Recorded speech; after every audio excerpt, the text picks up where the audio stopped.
अध्यादेश।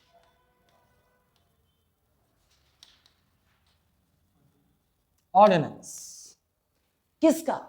ऑर्डिनेंस किसका भाई? किसका पावर की बात कर रहे हैं? प्रेसिडेंट। किसका? President of India. भारत के राष्ट्रपति के अध्यादेश जारी करने की शक्ति कौन से आर्टिकल में? 1 2 3 1 2 3 4 5 6 7 11 आर्टिकल 1 2 3 123। यहीं पर एक बात, गवर्नर को भी स्टेट में ऑर्डिनेंस पावर होता है ना, जैसे राष्ट्रपति को होता है वैसे स्टेट में, इसमें नहीं पगली।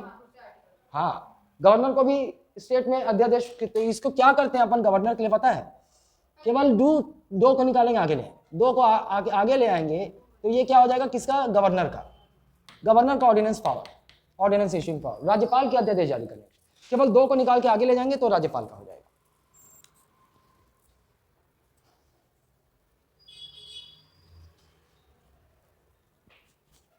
चलो, ये हो गया आपका अध्यादेश। तो जाहिर सी बात है राष्ट्रपति तो यहां है ना, तो कहां? सेंटर में ही इस्तेमाल करेंगे अध्यादेश का, मतलब पार्लियामेंट में इस्तेमाल करेंगे। देखो आप, एक खास बात याद रखना कि कॉन्स्टिट्यूशन ने इसके अध्यादेश जारी करने की शक्ति को विधायी शक्ति बताया। क्या बताया? ये क्या है? विधायी शक्ति। हालांकि मैं समझाऊंगा आपको। विधायी शक्ति मतलब legislative power. It is legislative power of president because president uses this power in legislature. हालांकि मैं बताऊं सब भी है, लेकिन ऐसे उठपटांग सवाल छत्तीसगढ़ में बनाते हैं ना कि राष्ट्रपति समन करता है, ये सब करता है, वो सब करता है, उसको ना लेके इसको लिया, क्योंकि इसके लिए कॉन्स्टिट्यूशन ने साफ साफ लिख दिया है राष्ट्रपति कुछ भी जो यहां करते हैं वो सब राष्ट्रपति की विधायी शक्ति है। चाहे वो सत्र को बुलाना हो, सत्रावसान करना हो, सब विधायी शक्ति है। लेकिन ऐसा प्रश्न यहाँ आ गया था मूर्खतापूर्ण पीएससी में, तो चूंकि वहां पे लिखा है खास खास अध्यादेश के पास, तो बोला यही विधायी शक्ति, बाकी नहीं है। क्वेश्चन गलत था वैसे। आओ पहले इसको समझो आप।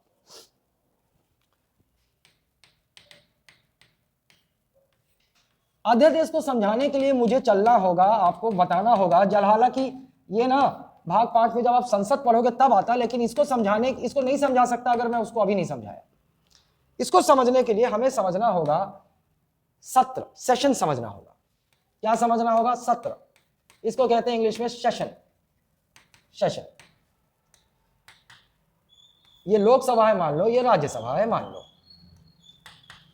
लोकसभा और राज्यसभा में आप ऐसा मान लो कि इसका जो काम काज है खुलता है, ताला खुलता है, लोकसभा का ताला खुलता है। ताला एक बार खुलेगा ना तो 2 महीने 3 महीने तक काम के लिए खुलेगा, काम खत्म हो जाएगा, फिर से ताला लग जाएगा, छुट्टी हो जाएगी, फिर से ब्रेक के बाद फिर से ताला खुलेगा, फिर से काम होगा, फिर ताला लग जाएगा। ऐसा होता है 3 बार। 3 बार होता है दोनों हाउस में, चाहे यहां की बात करो चाहे वहां की बात करो। नॉर्मली कितने बार होता है? 3 बार। मतलब मैं ये कह सकता हूं कि चाहे वो लोकसभा की बात करूं मैं, चाहे राज्यसभा की बात करूं मैं, एक वर्ष में, एक साल में, है ना, एक साल में कितने सत्र हो सकते हैं? 3 सत्र, 3 सेशन। कितने सेशन? 3 सत्र। यहीं पर मैं क्लियर कर देता हूं, यही बोलूंगा तो ज्यादा अच्छे से जमेगा आपके दिमाग में। एक साल में लोकसभा में कितने सेशन हो सकते हैं? 3। राज्यसभा में कितने? 3 ना। लेकिन एक साल में कितना सत्र होना जरूरी है? 2। कितना जरूरी है? 3 हो सकते हैं, लेकिन जरूरी कितना है? 2 जरूरी है। चाहे लोकसभा हो चाहे राज्यसभा हो, एक साल में किसी भी सदन में 2 सत्र का होना जरूरी है, होना ही चाहिए। संविधान कहता है, मतलब होना चाहिए। अब सत्र को समझ लेते हैं, क्या होता है सत्र, सेशन क्या होता है। ये मान लो a session is a series of sittings. एक सत्र बैठकों का एक क्रमबद्ध समूह होता है। जैसे एक ये सेशन का क्या हो गया, इसको बोलेंगे सेशन का प्रारंभ। क्या बोलेंगे? प्रारंभ। इसी को सामान्य भाषा में आहूत, इंग्लिश में क्या बोलेंगे? Summoning. This is summoning of session. कोई भी सत्र का शुरुआत होना, समन। सेशन शुरू हुआ तो सेशन की, जैसा कि मैंने बताया आपको, क्या है? बैठकों का एक सीरीज है। रोज बैठकें हो रही हैं, बैठकें, सिटिंग्स। और फिर एक समय आएगा जब इसका एंड का समय आ जाएगा, तो ये लास्ट वाला बैठक, इसको अपन क्या बोलेंगे? सत्रावसान। क्या बोलेंगे इसको? सत्रावसान। इसको इंग्लिश में क्या बोलेंगे? Prorogation of the session. समझ गए आप? टेक्निकल शब्दों को ध्यान दो। एक सेशन का शुरू होना समन, एक सेशन का खत्म होना प्रोरोगेशन, हिंदी में सत्र का शुरू होना, सत्र का आहूत, सत्र का खत्म होना, सत्रावसान। क्लियर है? वो यहां दोनों जगह ऐसे ही होगा, चाहे लोकसभा का हो चाहे राज्यसभा का हो। किसी भी, चाहे लोकसभा की बात करूं मैं, चाहे राज्यसभा की बात करूं मैं, ये कोई भी सत्र हो, चाहे तीनों हो, कोई भी सत्र हो, ये कौन करेगा? ये और ये सत्र का आहूत और सत्र कौन करेगा? राष्ट्रपति, क्योंकि एक सेंटर में है ना लोकसभा राज्यसभा, ये पावर किसको है? चाहे लोकसभा के किसी सत्र को आहूत करना या सत्रावसान करना, चाहे राज्यसभा के किसी सत्र को आहूत करना या सत्रावसान करना, किसकी शक्ति है? प्रेसिडेंट। क्लियर ना? अब फिर एक बात, अपन मर्जी से करेगा, जहां जहां मर्जी से करेगा, मैं आपको हिंट देता जा रहा हूं, बिल और अभी और कुछ सिचुएशन आएगा मैं बताऊंगा आपको। बाकी हर जगह आप ये मान के चलो कि जो जीजा जी बोलेंगे वो मैं करूंगा, वही वाली स्थिति राष्ट्रपति ही करेंगे, लेकिन किसके सलाह पर?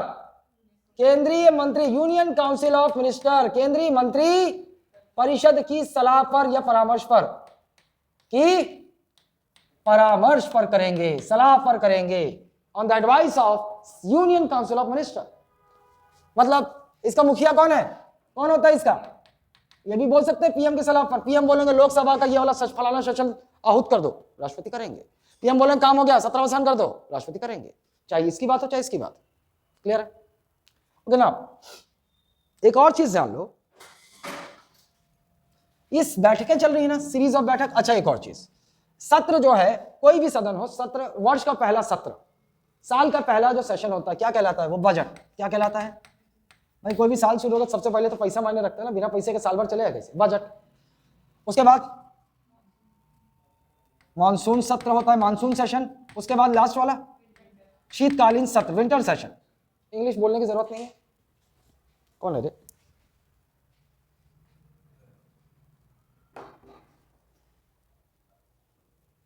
बजट, मानसून, शीत। क्लियर है?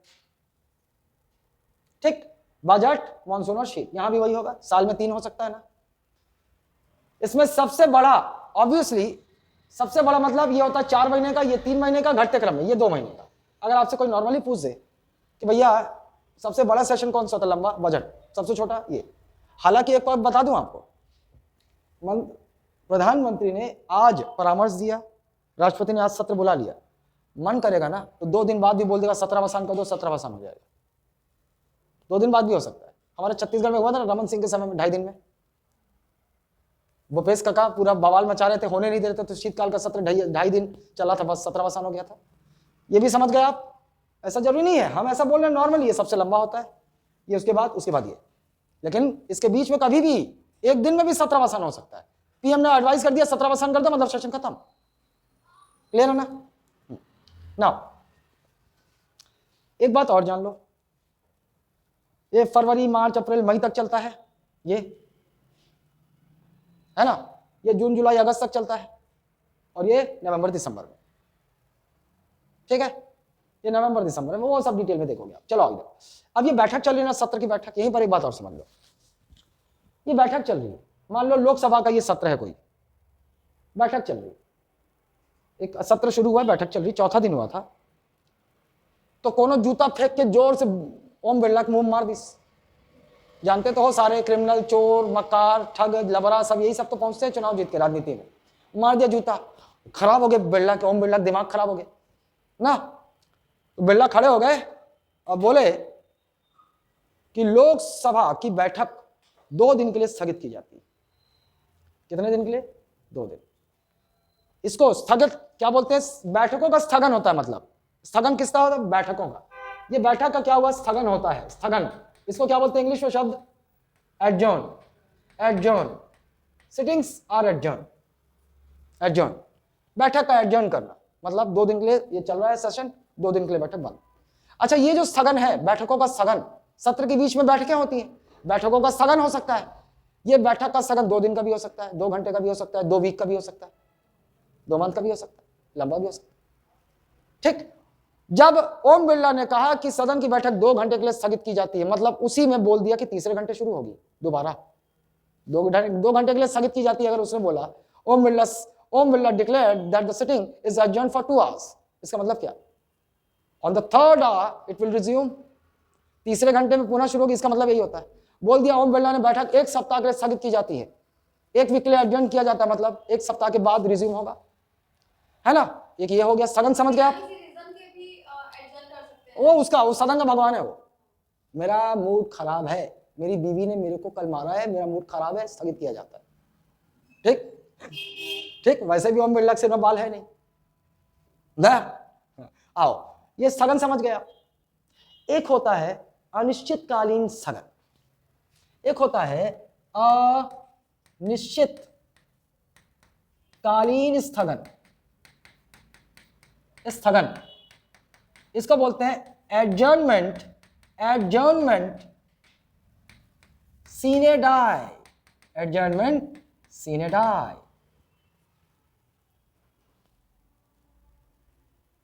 अब देखो, इसको समझाता हूं. अब कोई गोबर लगा जूता मार दिया बिरला के मुंह में, भन्ना गया ओम बिरला.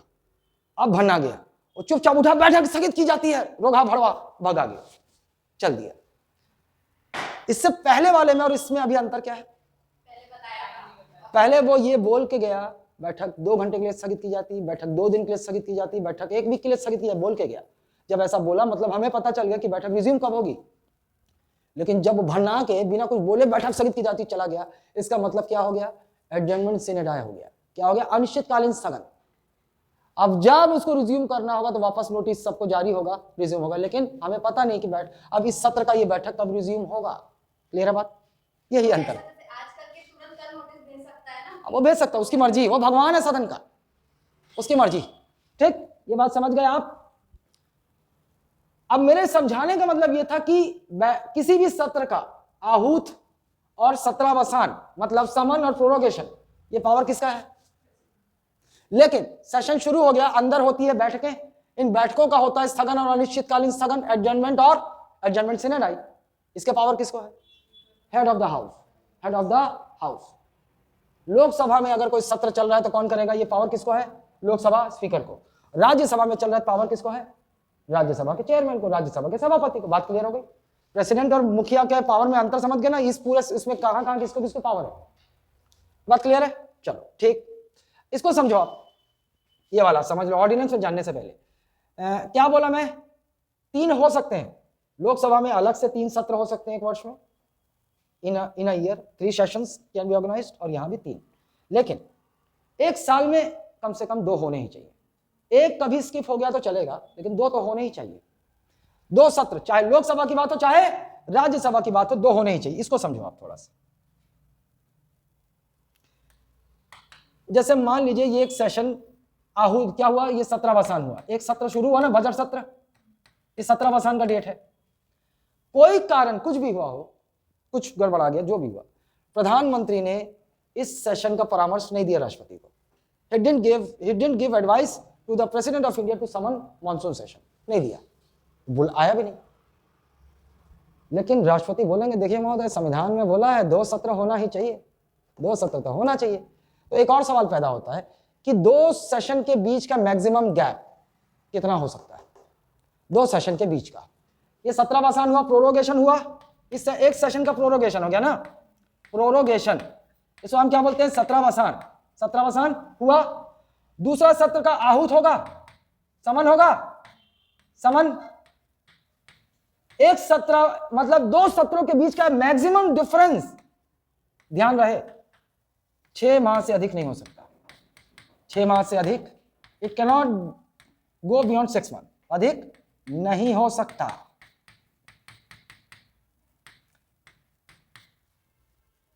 छह माह से ज्यादा नहीं हो सकता. 2 सेशन के बीच का गैप. अगर साल में 2 ही सेशन होना है तो 2 सेशन के बीच का अंतराल, अधिकतम अंतराल 6 माह से अधिक. अच्छा, एक और चीज, एक सत्र का सत्रावसान होता है और दूसरा सत्र आहूत होता है. ये बीच का छुट्टी है ना, ताला लगा है, ऑफिस बंद है, इसको हम क्या बोलते हैं? इसको बोलते हैं रीसेस. ये जो गैप है ना, इसको बोलते हैं रीसेस, अवकाश. इंग्लिश में रीसेस, लेकिन हम लोग बचपन में रीसेस का मतलब केवल खाना समझते थे ना, टिफिन खाना है, रीसेस हो गया. लेकिन यहां पर समझो आप, इसको सामान्य भाषा में क्या बोलूं, दो सत्रों के बीच का गैप क्या कहलाता है, recess. The gap between two sessions is called recess. Hindi में क्या बोलेंगे, दो सत्रों के बीच का समय अवकाश कहलाता है। ठीक है ना, छुट्टी पे है सब। कोई शंका हो तो फट से पूछ लेना, क्योंकि ये ऑनलाइन जो देख रहे हैं ना वो तुम्हारे शंका पे निर्भर करते हैं।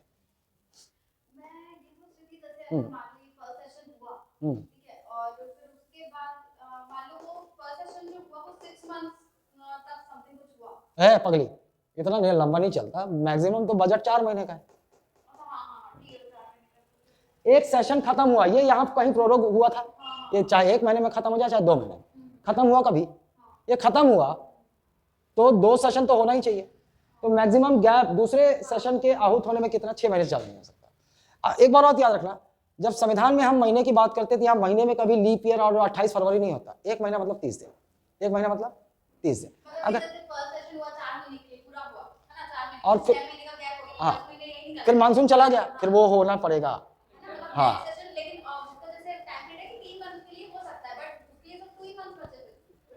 कोई बात नहीं, लेकिन होना ही चाहिए।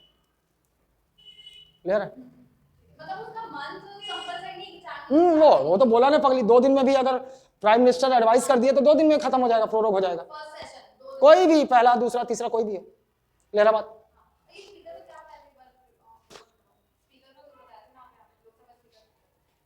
कहाँ पे?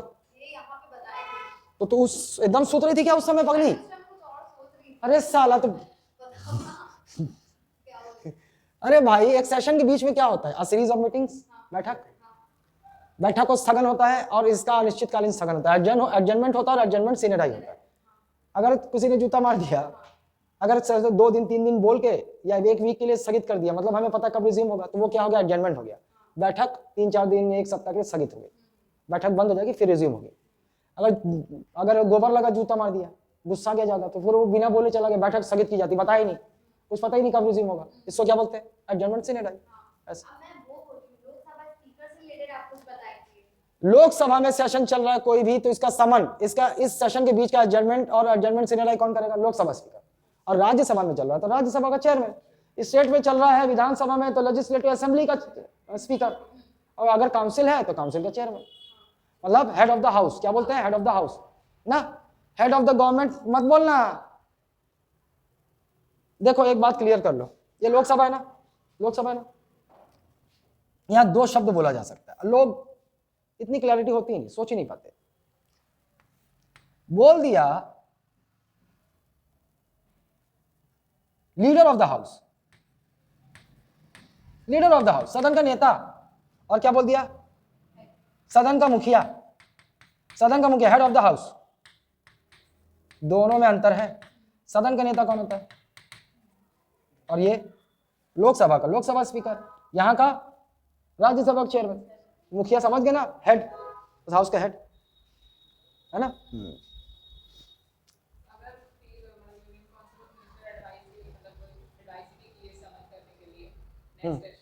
नहीं करेंगे प्रेसिडेंट, नहीं कर सकते। कौन? नहीं, नहीं कर सकते। वो संविधान ने बोल दिया एडवाइस पे करे, मतलब एडवाइस अपने मन से कर ही नहीं सकते। वो करेगा ही वैसे, तो कंपलसरी वो खुद ही करेगा, ऐसा है। कौन? पीएम भी, हाँ करना पड़ेगा ना, कॉन्स्टिट्यूशन बाउंड है ना भाई, 6 महीने में होना चाहिए। सबको पता है कि उसको पीएम को एडवाइस करना पड़ेगा, देना पड़ेगा, होना चाहिए, मतलब पीएम भी एडवाइस करेगा और प्रेसिडेंट बुलाएगा। ठीक,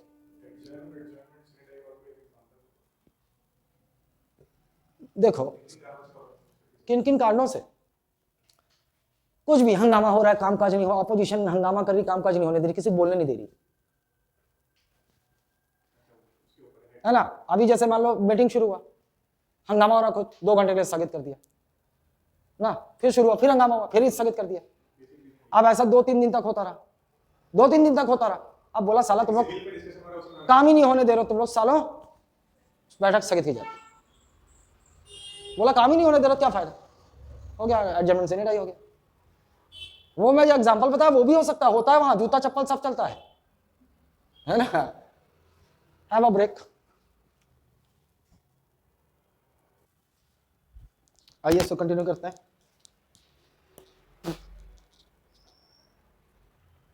कोई नहीं समझाता। मैं बता रहा हूँ दिल्ली की बड़ी बड़ी बड़ी बड़ी कोचिंगें है ना, ये मैंने खुद पढ़ के खुद चीज़ों को समझा है और खुद अपने पढ़ाने के लिए स्टाइल डेवलप की है कि मैं ऐसे समझा सकता हूँ। खोज के देख लेना, इस तरह का मिल जाए तो। वो केवल ऐसे किताबी वाला वो जो पढ़ देंगे, ऐसे नहीं कोई बताएगा कैसे हो रहा है। चलो अब आइए 6 महीने का वो समझ गए ना। आइए अब हम ऑर्डिनेंस पे चलते हैं, प्रॉपर ऑर्डिनेंस। ये यहां क्या होता है एक ऑर्डिनेंस, एकदम सिंपल भाषा में। An ordinance is a temporary law, एक अस्थाई कानून होता है, अस्थाई, है ना। क्यों जरूरत पड़ी, तो देखो इसके लिए जो कुछ सवाल पैदा होंगे उनका जवाब ढूंढने की कोशिश करते हैं। जैसे व्हाट इज एन ऑर्डिनेंस, क्या है, ये भी एक सवाल ढूंढना पड़ेगा। व्हेन, कब राष्ट्रपति एक अध्यादेश जारी कर सकते हैं, ये भी एक सवाल है। कब, क्यों, व्हाई, ये भी एक सवाल है ना। ये ऐसे सवालों का जवाब, तो सबसे पहला व्हाट, क्या है ऑर्डिनेंस, एक अस्थायी आदेश, is a temporary law, parliamentary law. तो इसका मतलब अगर ये टेम्पोररी लॉ कह रहा हूं तो क्या जो संसद जो कानून बनाती है नॉर्मल तरीके से, वो क्या परमानेंट लॉ हो गया है? नहीं हुआ। संसद जो कानून बनाती, दोनों हाथ से पास होता है, प्रेसिडेंट साइन करते हैं, उसको हम बोलते हैं संसदीय कानून, संसदीय अधिनियम, पार्लियामेंट्री लॉ, पार्लियामेंट्री एक्ट कहते हैं। अगर मैं इसको टेम्पोररी बोल रहा हूं, अस्थायी बोल रहा हूं, तो क्या वो परमानेंट है? नहीं, परमानेंट नहीं है। क्यों परमानेंट नहीं है वो? हाँ, क्योंकि देखो संसद ने अगर कोई कानून बनाया है आज की डेट में ना, यही संसद एक और कानून बनाकर, एक और एक्ट पास कर इसको या तो खत्म कर सकती है इस कानून को, या फिर इस कानून को अमेंड भी कर सकती है, संशोधन भी। तो परमानेंट हुआ क्या कभी ये? नहीं। मैं ऐसा बोलूं, है ना, समझ गए आप? ये टेम्पोररी तो वो परमानेंट नहीं होगा, बस ये अस्थायी कानून है। A parliament wants to remove that law or abandon that law, है ना, then parliament will pass another act to end that law। समझ गया? एक कानून बन गया ना, तो कानून ऐसा नहीं है कि अपने मर्जी से प्रधानमंत्री कानून रद्द, ऐसा नहीं। उस कानून को खत्म करने के लिए एक और बिल आएगा, पास होगा, एक्ट बनेगा, उसका मकसद क्या होगा? उस कानून को खत्म करना, तब खत्म होगा। या अगर उस कानून में कुछ अमेंड करना है, संशोधित करना है, तो भी एक, लेकिन ये कॉन्स्टिट्यूशनल अमेंडमेंट बिल नहीं होगा। ये देखो अगर संविधान में कुछ अमेंड करना हो तो उसके लिए संविधान संशोधन विधेयक आएगा, कॉन्स्टिट्यूशनल अमेंडमेंट बिल आएगा। लेकिन अगर पार्लियामेंट ने एक लॉ बनाया है, उस लॉ को खत्म करना है तो एक फिर से एक लॉ बनेगा, एक्ट बनेगा। उस लॉ को अमेंड करना है तो फिर से एक पार्लियामेंट्री लॉ बनेगा। उसका मकसद क्या होगा? जो पहले का कानून है उसको अमेंड करना। क्लियर है ना? व्हाट समझ? व्हेन, कब राष्ट्रपति अध्यादेश जारी कर सकते हैं? When did president issue ordinance, कब? When can president issue an ordinance? देखो इसका जवाब, एक लाइन का जो जवाब होता है पहले वो बताता हूं, अंदर चल के समझाता हूं। जब संसद सत्र में ना हो, जब संसद सत्र में ना हो। एक लाइन का जो व्यापम में आ जाता है ना, ये भी सही है, लेकिन मैं इसके अंदर चलता हूं अगर फंसाने की कोशिश करेगा तो। अब इसके अंदर चल, इसको मैं समझाऊंगा। दो कंडीशन है यहां पर, दो कंडीशन बनती है। जब संसद के दोनों सदन सत्र में ना हो, दोनों सदन सत्र में ना हो, when both the house of parliament are not in session। ठीक। दूसरा कंडीशन, जब संसद का एक सदन सत्र में हो तथा दूसरा सदन सत्र में ना हो, when one of the house of parliament is in session and the other one is not। यही दो कंडीशन है, केवल यही दो कंडीशन है जब राष्ट्रपति अध्यादेश जारी कर सकते हैं। ठीक। एक और सवाल, हु का जवाब, हु कैन इशू ऑर्डिनेंस? राष्ट्रपति। कहां? संसद में। केंद्र में बोल दूं मैं, केंद्र या संसद? कहां? इन द सेंटर और पार्लियामेंट। अच्छा, इसी तरह हु का मत दो जवाब आएगा ना, स्टेट में गवर्नर को भी होता है, स्टेट में गवर्नर कैन इशू ऑर्डिनेंस और यूनियन सेंटर में प्रेसिडेंट। क्लियर है? चलो वेन समझ गए आप। देखो इसको और समझा देता हूं, वो कर देता हूं भाई। अगर सरकार को कोई कानून बनाना है तो कानून तो पता है भैया संसद बनाती है, और संसद में तीनों आते हैं, लोकसभा, राज्यसभा और प्रेसिडेंट। मान लो ये दोनों हाउस का लॉक है, लॉक लगा हुआ है। एक कंडीशन क्या है, दोनों हाउस में लॉक लगा है और सरकार चाहती कानून अभी, और कानून बनाने में लगता है टाइम, लगेगा टाइम, प्रोसेस एक पूरा जानते हो ना, टाइम लगेगा। सरकार को चाहिए कानून तुरंत, और अभी दोनों हाउस लॉक है। तो ऐसी स्थिति बन सकती है। इसलिए कॉन्स्टिट्यूशनल मेकर्स, संविधान के निर्माणकर्ताओं ने इस बात की भी कल्पना कर रखी थी कि ऐसा होगा तो, और सरकार बिना कानून के तो अपंग है ना, कानून चाहिए उनको काम करने के लिए। तो फिर ऐसी दशा में कौन कौन, फिर वही केंद्रीय मंत्री परिषद। केंद्रीय मंत्री परिषद मतलब कौन, प्रधानमंत्री, परामर्श देगा राष्ट्रपति को। क्या देगा? परामर्श, एडवाइस। मतलब क्या राष्ट्रपति अपनी मर्जी से अध्यादेश जारी कर सकते हैं? नहीं, है ना, यूनियन काउंसिल ऑफ मिनिस्टर के परामर्श पर ही करेंगे। और यूनियन काउंसिल ऑफ मिनिस्टर क्यों परामर्श कर रहा है? क्यों? क्योंकि the parliament is not in a situation to formulate a law, to make a law which the government is needed, which the government is in need, for which the government is in need. सरकार को उस कानून की जरूरत है, लेकिन फिलहाल संसद उस स्थिति में नहीं कि कानून, संसदीय कानून बनाई जा सके। क्लियर है? अगर मान लो एक हाउस चालू है, कोई भी ना, एक हाउस चालू है और एक सदन का सत्र चल रहा है, इसका चल रहा है और इसका बंद है, तब भी तो कानून नहीं बन सकता भाई। दो संसद का कानून बनाने के लिए दोनों हाउस चाहिए ना, तभी नहीं बन सकता ना। लास्ट में राष्ट्रपति की अप्रूवल चाहिए होती है, लेकिन राष्ट्रपति तो अध्यादेश जारी करना है ना, राष्ट्रपति अध्यादेश जारी करना मतलब उसका अप्रूवल तो है, लेकिन इन दोनों का नहीं है, ये दोनों है ही नहीं, सिचुएशन में नहीं है। क्लियर हो गई बात? अच्छा, अब राजनीतिक पार्टियां, प्रधानमंत्री किस तरह की चाल चलता है, मान लो उसको पता है कि लोकसभा में मेरा बहुमत है, मेजॉरिटी है हमारी सरकार की, तो लोकसभा में तो हम बिल पास करा लेंगे साधारण बहुमत से, ऑर्डिनरी मेजॉरिटी से। लेकिन मान लो राज्यसभा में नहीं है, तो हमारा मेजॉरिटी नहीं है राज्यसभा में ऑपोजिशन के मेंबर ज्यादा है, और हमको नरेंद्र मोदी को पता है कि मेरा बिल साला लोकसभा से मैं पास करा लूंगा, राज्यसभा में जाएगा तो राज्यसभा उसको फेल कर देगा, तो लॉ तो बनेगा नहीं, लॉ बनेगा नहीं। तो ऐसे समय में प्रधान नरेंद्र मोदी दो तरीके से सोच सकते हैं। एक बोलेंगे वेट करता हूं साला, एक भी हाउस का सेशन 17वां साल होगा तो सिचुएशन आ जाएगी, फिर मैं एडवाइस कर दूंगा, प्रेसिडेंट ऑर्डिनेंस इशू कर देंगे और मेरे को जो भी काम करना हो फटाफट कर लूंगा। समझ रहे हो? क्योंकि अस्थायी कानून होता है, एक ऑर्डिनेंस की, भले ही एक ऑर्डिनेंस एक पार्लियामेंट्री लॉ, संसदीय अधिनियम में केवल यही अंतर होता है, ये टेम्पररी है कुछ समय के लिए, लेकिन जब तक रहेगा इसकी पावर एक पार्लियामेंट्री लॉ की तरह होगी, पूरी शक्ति एक संसदीय कानून की तरह ही रहती है अध्यादेश की। तो मैं काम निपटा लेता हूं जल्दी कानून बना के ना, और फिर जैसे दूसरा सेशन चालू होगा मैं राष्ट्रपति को दूसरा एडवाइस दे दूंगा, आप अध्यादेश वापस ले लीजिए, विड्रॉ ऑर्डिनेंस। एक बात और जान गए आप, अध्यादेश को राष्ट्रपति जारी करेंगे केंद्रीय मंत्रिपरिषद के परामर्श पर, लेकिन एक अध्यादेश को कभी भी फिर केंद्रीय मंत्रिपरिषद के परामर्श पर राष्ट्रपति वापस भी ले सकते हैं। क्लियर है बात? एक अध्यादेश, अच्छा एक और चीज, एक अध्यादेश को मैंने क्या बोला, एक क्या होता है, ये अस्थायी कानून। क्या होता है? अस्थायी कानून ना। तो चलो इसका कोई वैलिडिटी भी तो होगा, कुछ होगा ना। एक अध्यादेश अस्थायी है तो किस ड्यूरेशन तक रहेगा? इसका जवाब है 6 माह। कितना माह? 6 month. The duration of an ordinance is 6 month, 6 माह। एक अध्यादेश की अवधि कितनी होती है? 6 माह। लेकिन अगर मान लो पूछ दे आपसे कि अधिकतम अवधि कितनी होती है, अधिकतम एक अध्यादेश की अधिकतम अवधि, अधिकतम जीवन, अधिकतम लाइफ मतलब मैक्सिमम लाइफ, अधिकतम जीवन, अधिकतम अवधि, ये सब बोल दे तो क्या बोलोगे?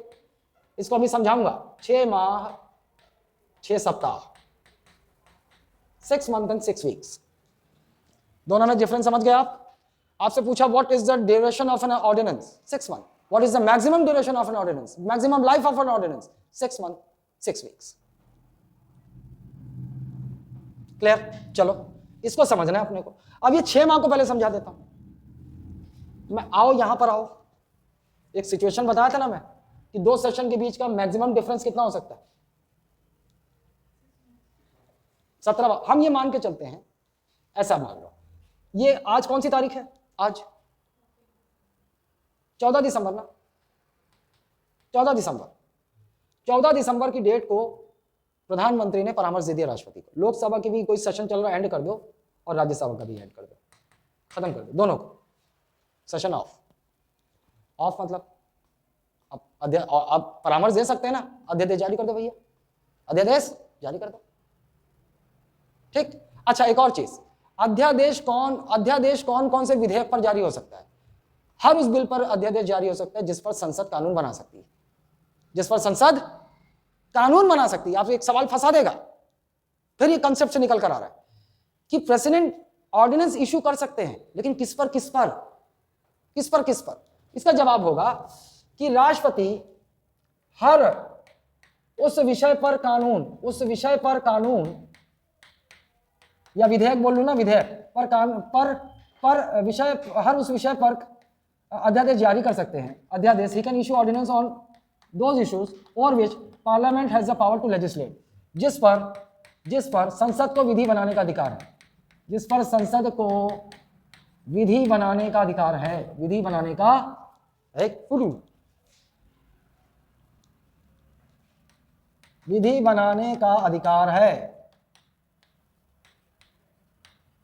अधिकार है, मतलब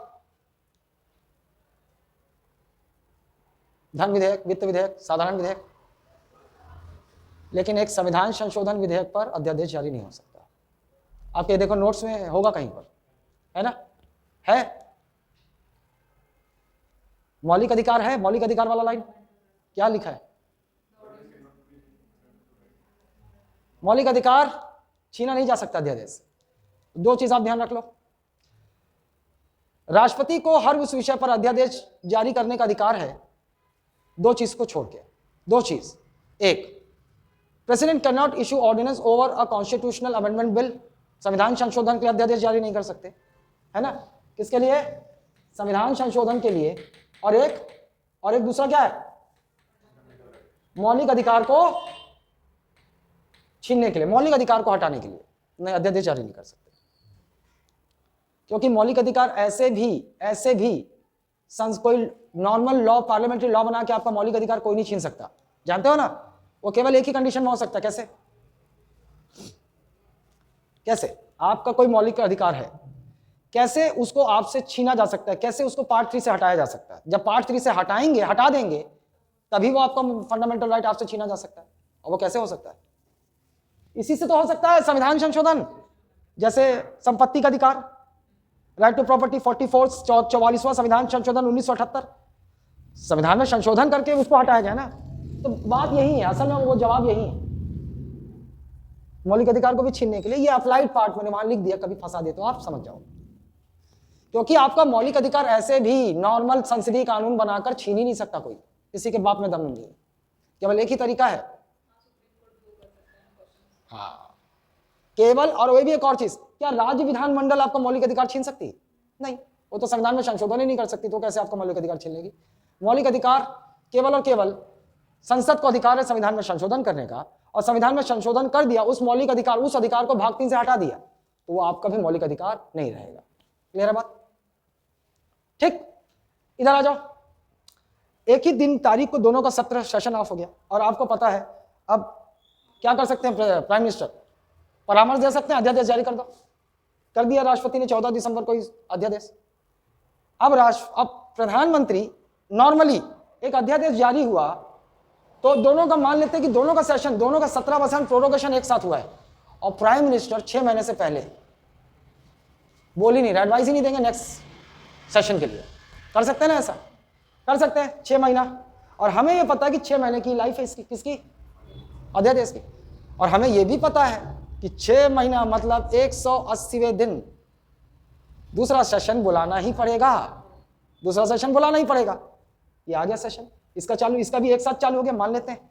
तो अध्यादेश, और एक बात और, बुलाना ही पड़ेगा। अगर मान लो ऐसे भी हो गया तो 6 मंथ, उसके बाद तो उसकी वैलिडिटी उतनी ही है। तो उसकी वैलिडिटी किससे संबंध स्थापित करो? इससे, क्योंकि 2 सत्रों के बीच का अधिकतम अंतराल 6 माह से अधिक नहीं हो सकता, इसीलिए उसकी भी लाइफ कितनी है, 6 माह। ऐसा इसलिए बोल रहा हूं कि जैसे ही सेशन चालू होगा, जैसे ही सत्र चालू होगा, जैसे ही सत्र चालू होगा, तो अध्यादेश इस बीच में 6 माह के भीतर कभी भी प्रधानमंत्री परामर्श दे देंगे, राष्ट्रपति कभी भी अध्यादेश वापस ले सकते हैं। काम हो गया, मान लो 3 महीने में अध्यादेश वापस ले लिया, परामर्श पर ही अध्यादेश जारी करेंगे, परामर्श पर ही अध्यादेश वापस ले सकते हैं, इस बीच कभी भी हो सकता है। लेकिन अगर सेशन चालू हुआ तो अब यहां से एक अध्यादेश के पास कितना और टाइम है, मैक्सिमम 6 वीक्स। कितना टाइम है, 6 वीक, कितना सप्ताह। अब सवाल यह है कि क्या एक अध्यादेश संसदीय कानून में बदल सकता है, बदल सकता है। An ordinance can be converted into a parliamentary law. कैसे भाई, प्रेसिडेंट ने इशू किया है, मतलब प्रेसिडेंट का अप्रूवल है। अगर दोनों हाउस ऑर्डिनरी मेजॉरिटी से, साधारण बहुमत से पारित कर दें तो संसद के तीनों अंगों की स्वीकृति हो जाएगी, तो एक अध्यादेश संसदीय कानून में बदल जाएगा, पार्लियामेंट्री लॉ बन जाएगा। परमानेंट नहीं होता, कुछ नहीं, साधारण बोलो, ऑर्डिनरी लॉ में बदल जाएगा, ऑर्डिनरी पार्लियामेंट्री लॉ में बदल जाएगा। कंडीशन क्या है, कंडीशन यह है कि जैसे भी सदन का सत्र चालू हो तो अध्यादेश के पास कितना दिन होगा उस दिन से, 6 सप्ताह। इस 6 वीक के भीतर देखो आप क्या क्या हो सकता है इस 6 सप्ताह के भीतर। मान लो पहले ही दिन इस हाउस ने अध्यादेश को ले लिया, बहस वहस करा दिया, तुरंत वोटिंग भी करवा दिया, तो ऑर्डिनरी मेजॉरिटी से अगर अध्यादेश पास हो गया तो इस हाउस का अप्रूवल मिल गया। फिर इस हाउस में भी वही काम होगा, उस हाउस में 6 सप्ताह यहां भी है। यदि मान लो इसने पारित नहीं किया ऑर्डिनरी मेजॉरिटी से, तो अध्यादेश भी खत्म, नहीं बन पाएगा वो, उसी समय अध्यादेश की लाइफ खत्म। किसी एक हाउस सेशन में आया, सेशन शुरू हुआ और किसी एक हाउस ने भी उसे अगर पास कर दिया तो जिंदा है, अभी वेट करेंगे दूसरे हाउस का। लेकिन अगर किसी भी पहले दिन ही मान लो इसने रिजेक्ट कर दिया तो अध्यादेश वहीं खत्म। अगर मान लो पहले दिन नहीं किया तो भी हमें पता है 6 महीने की ड्यूरेशन के बाद ऑटोमेटिकली खत्म हो जाएगा। 6 महीना मैक्सिमम है उसका।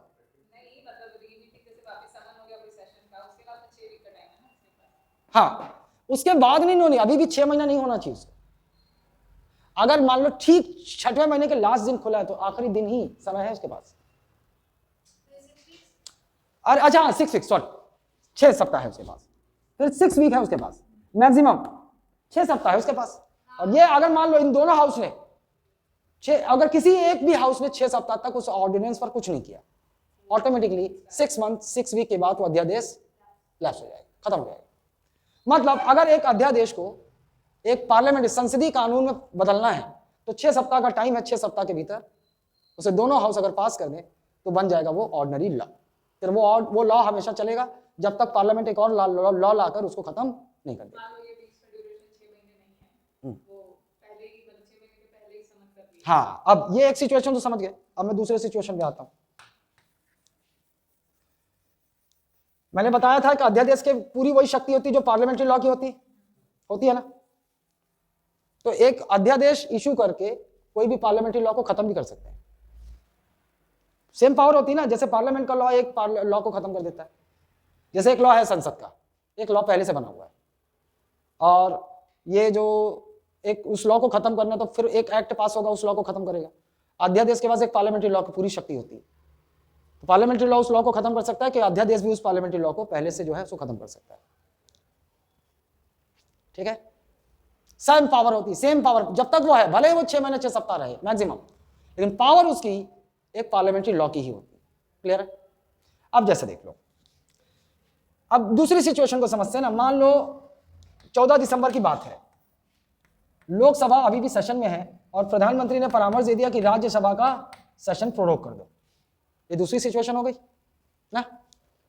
अब इस समय भी तो ऑर्डिनेंस अध्यादेश जारी हो सकता है ना। दूसरी कंडीशन, एक सदन सत्र में हो, दूसरा सदन सत्र में ना हो सकता है। फिर आप बोलोगे सर ये फिर 6 वीक का समय यहीं से काउंट हो जाएगा। नहीं, जब ये सिचुएशन होती है तो जो हाउस सत्र चल रहा हो, सेशन चल रहा हो, उसमें वहां 6 मंथ काउंट नहीं होता। ये सेशन चल रहा है, ये कभी सत्रावसान होगा, प्रोरोग होगा, फिर से जब ये सेशन में आएगा तब से 6 वीक का काउंटडाउन यहां से शुरू होगा, क्योंकि जब अध्यादेश जारी हुआ तो सेशन में था। समझ रहे हो? तो 6 वीक यहीं से काउंट नहीं होगा, ये सेशन खत्म होगा, जब दूसरा सेशन शुरू होगा। 6 वीक जो ड्यूरेशन नहीं होता, बोले कि सत्र सेशन में आने पर हाउस के 6 सप्ताह के भीतर पारित होना चाहिए, कंडीशन पढ़े ना हम लोग, उसके लिए बता रहा हूं। फिर तो आप यहीं से काउंट करना शुरू कर दोगे, ऐसा नहीं होता। ये सेशन लोकसभा सत्र में था, सत्र में चल रहा है, तो इसी सत्र से वो 6 सप्ताह वाला काउंटडाउन शुरू नहीं होगा। जो सत्र चल रहा है खत्म होगा, उसके बाद जब फिर से शुरू होगा तब उसका 6 सप्ताह वहां से काउंटडाउन शुरू होगा। बात क्लियर है? लेकिन अब एक कंडीशन देख लो आप, अब देखो, आपको पता है प्रधानमंत्री का परामर्श भी रहेगा। प्रधानमंत्री ने 2 महीने में अपना जो काम करना था कर लिया उस ऑर्डिनेंस का यूज करके। 2 महीने बाद इसका सेशन चालू हो गया, 2 महीने बाद इसका सेशन चालू हो गया, सत्र में आ गया। और जब मैंने क्या कहा कि जैसे ही कोई सदन सत्र में आएगा, अभी अध्यादेश को कितना समय हुआ अभी तक? 2 महीने। अभी कितना हुआ? 2 महीने ही हुआ है, 2 महीने। लेकिन एक और कंडीशन है, जैसे ही कोई सदन सत्र में आएगा 6 वीक का काउंटडाउन शुरू हो जाएगा। 6 वीक का काउंटडाउन शुरू। अगर मान लो 6 सप्ताह पूरा बीत गया और राज्यसभा ने इस ऑर्डिनेंस को पास नहीं किया, ऑटोमेटिकली 2 महीने और 6 सप्ताह के बाद वो ऑर्डिनेंस खत्म ऑटोमेटिकली। ये तो वाली कंडीशन है जब राज्यसभा प्रोग्रेड हो चुका है, लोकसभा अभी भी हाँ, सेशन में है। दोनों कंडीशन बताए ना, या तो दोनों सदन सत्र में रहा हो। तो इसके सेशन में होने से मान लो ये 2 महीने तक सेशन में है, जब वो 2 महीने में वापस इसका सामान होके हो गया तो अभी कोई रोल ही नहीं। एक भी हाउस ने, जैसे लॉ था ना ऑर्डिनरी, एक भी हाउस ने रिजेक्ट किया तो वो लॉ बन ही नहीं सकता। एक भी हाउस ने अध्यादेश को अगर पास नहीं किया 6 वीक में, एक ऑर्डिनेंस तभी जिंदा रहेगा जब अगर एक हाउस सत्र में आ गया तो 6 सप्ताह के भीतर वो पास कर दे, तभी लाइफ में रहेगा वो। तो इसमें लोकसभा का कोई रोल नहीं है, अभी इसका आया नहीं ना, हम मान के चलते हैं। सेशन चल रहा है। हाँ, इसका रोल तभी होगा जब इसका सेशन आएगा। लेकिन ये जिंदा तो रहना चाहिए ना, जब ये दोबारा सेशन में आए तब तक ये जिंदा रहना चाहिए, और जिंदा तभी रहेगा जब 6 वीक के अंदर राज्यसभा इसको ऑर्डिनरी मेजॉरिटी साधारण बहुमत से पास कर दे। पक्का ना? This is all about ordinance. ठीक, सेम स्टेट में, बस स्टेट में एक चीज अंतर बदल जाएगा। क्या बदलेगा? आर्टिकल बदल जाएगा। राष्ट्रपति अध्यादेश, राष्ट्रपति की अध्यादेश जारी करने की शक्ति, ऑर्डिनेंस इश्यूइंग पावर का है 1 to 3 में, और एक गवर्नर की 213 में। दूसरा एक और चीज बदल जाएगा। आपको पता है कि संसद के तो लोकसभा राज्यसभा होते ही हैं, होंगे ही होंगे, है ना? लेकिन राज्य में विधान परिषद, लेजिस्लेटिव काउंसिल जरूरी नहीं है। तो वहां कैसी भाषा बोलेंगे कि अगर केवल एक ही हाउस है, राज्यपाल तभी अध्यादेश जारी कर सकते हैं जब विधानसभा सत्र में ना हो। अगर मान लो दोनों है तो हम बोलेंगे दोनों कंडीशन आ जाएगी। फिर दोनों कंडीशन आ जाएगी ना, जब किसी राज्य विधायिका के दोनों सदन सत्र में ना हो, या फिर एक सदन सत्र में हो और एक सदन सत्र में ना हो। लेकिन वो कभी आएगा? जहां विधान परिषद नहीं है, where legislative council does not exist. फिर एक ही लाइन में खत्म। When legislative assembly of that state is not in session, governor can issue ordinance. लेकिन स्टेट्स ऐसा ऑर्डिनेंस इशू नहीं कर सकते ना जो पार्लियामेंट्री लॉ को खड़े करे, मतलब खत्म करे ना। उनकी औकात भी नहीं है, उनकी औकात नहीं है भाई, वो अपने स्टेट के लॉ को खत्म कर सकते भाई। एक स्टेट लेजिस्लेचर जब लॉ बनाती है, एक राज्य विधायिका जब कानून बनाती है, अधिनियम बनाती है, उसका असर केवल उस राज्य की बाउंड्री तक ही है ना? अब बाप होता है, बेटा होता है, इसकी औकात नहीं है इसको यहां कुछ छेड़ सके ये। लेकिन जगह जगह संसद कई बार छेड़ सकता है इसको। हाँ बिल्कुल। बात आई थिंक ये अध्यादेश वाला सारा एंगल क्लियर है। This is all about. कोई लाइन है बता दो जल्दी, कोई अगर उसमें समझ में ना आ रहा हो, कोई लिखी हुई तो, क्योंकि मैं नोट्स देख के नहीं पढ़ाता, मेरे को जितना याद आया मैं बता दिया।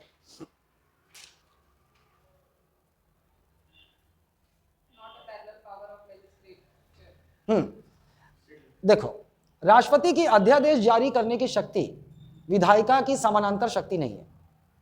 देखो रुको, तीनों शक्ति का मैं बताया था, डिवीजन है, डिवीजन ऑफ पावर। संविधान ने विधि बनाने की शक्ति, लॉ फॉर्मुलेशन की पावर किसको दिया हुआ? पार्लियामेंट, मतलब लेजिस्लेचर को। और लेजिस्लेचर 2 है, एक central legislature that is parliament, केंद्रीय विधायिका संसद, और एक राज्य की विधायिका, दोनों बना सकते हैं अपने अपने फील्ड में। और कार्यपालिका उसको इंप्लीमेंट करेगी, लागू करेगी, और जुडिशरी अपना काम करेगी। यही था ना? लेकिन यहां पर लॉ कौन बना रहा है? प्रेसिडेंट। क्या एकदम सेम शक्ति है? क्या भाई? विधि बनाने की शक्ति केवल, देखो, राष्ट्रपति केवल एक विशेष परिस्थिति में ही अध्यादेश जारी कर सकते हैं, विशेष परिस्थिति, जबकि संसद का ऐसा नहीं है। संसद का ऐसा नहीं। तो इसीलिए बोल रहे हैं कि जो राष्ट्रपति की ऑर्डिनेंस इशूइंग पावर है is not a parallel power like legislature. समझ गए आप? पैरेलल मतलब बराबर। क्या दोनों की बराबर की शक्ति? नहीं नहीं भैया, संसद तो कोई भी जब सत्र चला कोई भी बिल ला सकता है, कानून बन सकता है, लेकिन राष्ट्रपति तो केवल एक स्पेशल सिचुएशन में ही ऑर्डिनेंस इशू कर सकते हैं। हाँ, लेजिस्लेटिव पावर है। प्रेसिडेंट जिस पावर का इस्तेमाल लेजिस्लेचर में कर रहे हैं, all those are legislative power. लेकिन पीएससी में एक ऐसा मूर्खतापूर्ण क्वेश्चन आ गया था जिसमें तीनों ऑप्शन थे ना, सब प्रेसिडेंट के लेजिस्लेटिव पावर थे, और भी थे, लेकिन आंसर क्या ले लिया? अध्यादेश को। क्यों? क्योंकि ना संविधान में ना केवल अध्यादेश में लिख दिया है कि यह राष्ट्रपति की विधायी शक्ति है, बाकी भी विधायी शक्ति है। जैसे राष्ट्रपति लोकसभा में इस सेशन को समन कर रहा है, तो अब कहां क्या है, कहां यूज कर रहा है अपनी पावर को? तो लेजिस्लेटिव पावर तो हुआ उसका। सत्र को प्रोरोग कर रहा है, सत्रावसान कर रहा है, क्या हुआ? लेजिस्लेटिव पावर तो है। बिल पर कोई संसद का बिल आया, उस पर उसको रिजेक्ट कर रहा है, अप्रूवल कर रहा है, ये भी क्या है? लेजिस्लेटिव पावर तो है। लेजिस्लेचर में तो पावर का इस्तेमाल कर रहा है। तो ऐसा ध्यान देना ना, अगर ऐसा क्वेश्चन आ गया था पीएससी में, ऐसा क्वेश्चन आ गया था तो आपको एक मतलब अब चारों है और एक ऑप्शन चुनना है। वैसे तो सब सही था, लेकिन एक ऑप्शन चुनना है, क्या चुनोगे? अध्यादेश। क्लियर है? हाँ बचा है, लेकिन ये मेन मुद्दे थे।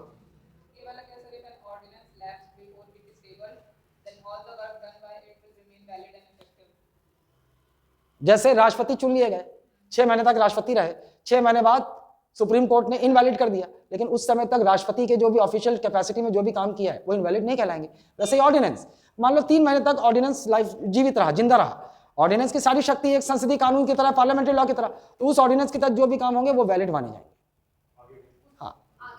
हाँ, अब तक जो काम किया, जब तक जिंदा था ऑर्डिनेंस, जो भी काम किया वो सारे वैलिड माने। ऐसा नहीं कि ऑर्डिनेंस अब एक पार्लियामेंट्री लॉ, संसदीय कानून नहीं बन पाया तो अब तक उस ऑर्डिनेंस से जो भी काम हुआ है वो सब इनवैलिड हो जाएगा, ऐसा नहीं है।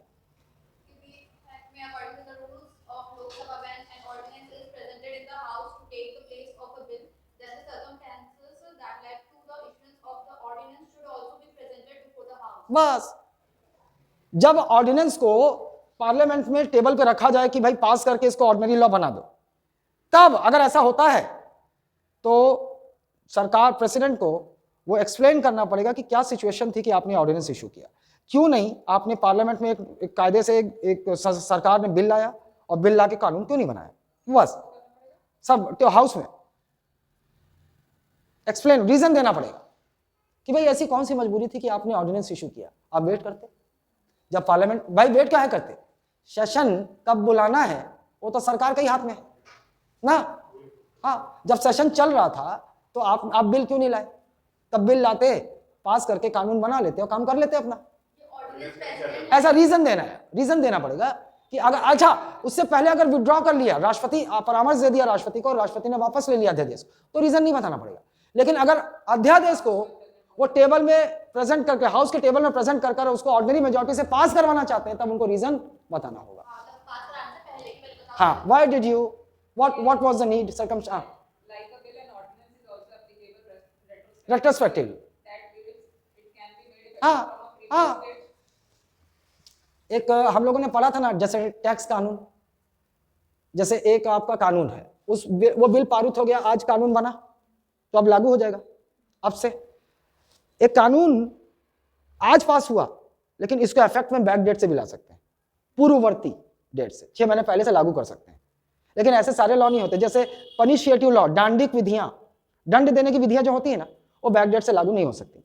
लेकिन टैक्स लॉ, टैक्स से अगर कोई लॉ, टैक्स से रिलेटेड कोई लॉ बनाया, कर कानून बनाया, पार्लियामेंट ने पास किया, इसको 1 साल पीछे से भी लागू, बना आज है कानून, लेकिन इसको लागू इफेक्ट में ला सकते हैं 1 साल पहले। मतलब अब उस बीच में जितने भी चोरी वोरी की है पकड़ लो। तो ये ऑर्डिनेंस को कैसे कर सकते हैं? है और क्या है पगली, ऑर्डिनेंस क्या है? लॉ तो ये है, बस क्या है, टेम्पररी है। तो ऑर्डिनेंस को भी बैक डेट से लागू कर सकते हैं। जैसे बिल हो, हाँ खत्म हो जाएगा, इफेक्ट में खत्म हो जाएगा। वो जो भी काम उस समय तक हुए हैं सब वैलिड होंगे। अब नहीं होगा, अब नहीं होगा, अब वो लॉ है ही नहीं ना, जब वो लॉ ही नहीं बन पाया, ऑर्डिनेंस खत्म हो गया, तो अब वो काम क्या करेगा? ठीक, this is all about ordinance.